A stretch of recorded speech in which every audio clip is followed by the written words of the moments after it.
દરેક નીતિની સામે કાયદાની રીતે ઊભો રહેતો SSK ન્યૂઝ ચેનલ। બનાસકાંઠાના સરહદી વિસ્તારમાં થયેલી હત્યા મામલે સુરતના માથાભારે અનિલ કાઠીની સંડોવણી હોવાની વાત સામે આવ્યા બાદ ક્રાઇમ બ્રાન્ચે મુંબઈથી તેને ઝડપી પાડ્યો હતો। બનાસકાંઠાના સરહદી વિસ્તાર માવસરીમાં થયેલી હત્યાએ ચકચાર મચાવી હતી।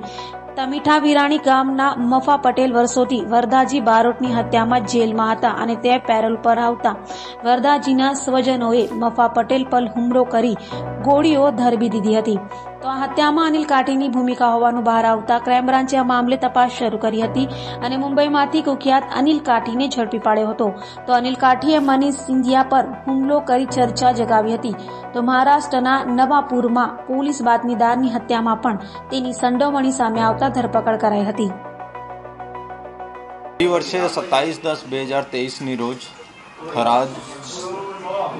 થરાદ બાજુ એક મર્ડર થયેલા હતા। આ મર્ડર મફતભાઈ પટેલનો થયો હતો અને એનો મારવાવાળા જો ભગીરથ બારોટ એનો માણસો અને અનિલ કાઠીનો માણસો અને એના શૂટર્સ હતા।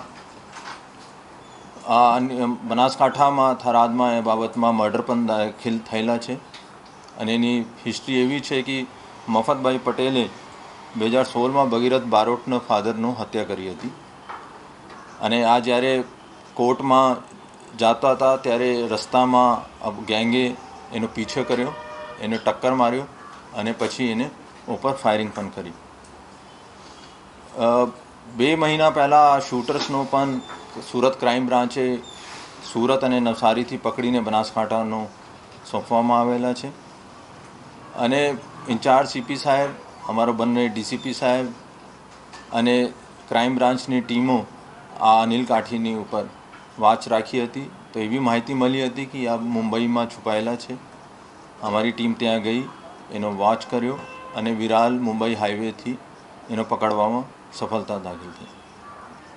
આ અનિલ કાઠીનો ભૂતકાળ જોઈએ તો ઘણા એનો ઇતિહાસ છે આરોપી તરીકે। આ મર્ડરમાં મહારાષ્ટ્રમાં પણ પકડાઈ ચૂક્યા છે। 307, 395 એક્સટોર્શન, મર્ડર, પ્રોહિબિશન તમામ ગુનામાં આ 24થી વધારે ગુના સુરત સિટી અને બીજા ગુજરાતના શહેરોમાં નોંધાયેલા છે અને એક મોટા માથાભારી માણસ છે। અમારી ત્યાં SP બનાસકાંઠા જોડે પણ વાત થઈ છે।